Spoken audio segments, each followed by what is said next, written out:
Ata janë vesh numra, nuk i pyet për asgjë tjetër, ai merr vendimet. S'është më mirë që të ketë Lera Maniu se përfaqësim të krejt kategorive shoqërore. Lëvizja vendosje duket sikur pazari i fushë Kosovës. Që ti gjen gjithçka aty, që gjithçka funksionon në kundërshtim me rregullat, po hyre branda, mirë po nga jashtë duket që ka një farë lloj organizimi dhe si thot populli ka një lloj gardi. Pse kjo është e keqe në një parti? Jo, kjo nuk është detyrimisht e keqe.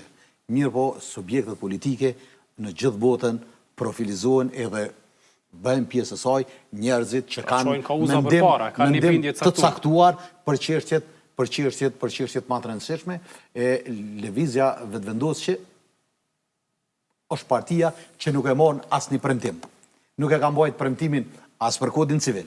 Se ka mbajtur premtimin as për kodin civil. Edhe në parti tjera dorën zemër, ka të tillë. Për shembull, në LDK ka edhe pjesëtar që e përkrajnë lëvizjen e Deçanit ose janë kundër ca çështjeve fetare dhe ka edhe partner koalicioni Partinë e Drejtësisë. Padyshim që ka në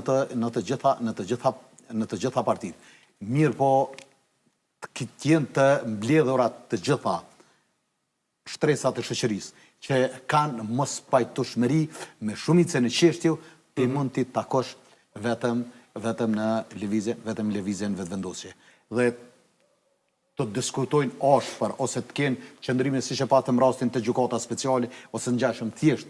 Lëvizja vetëvendosje personifikon pazarin e fushë Kosovës, që brenda një gardi funksionon gjithçka në formatin e parregullt që do duhet kishte krejtësi.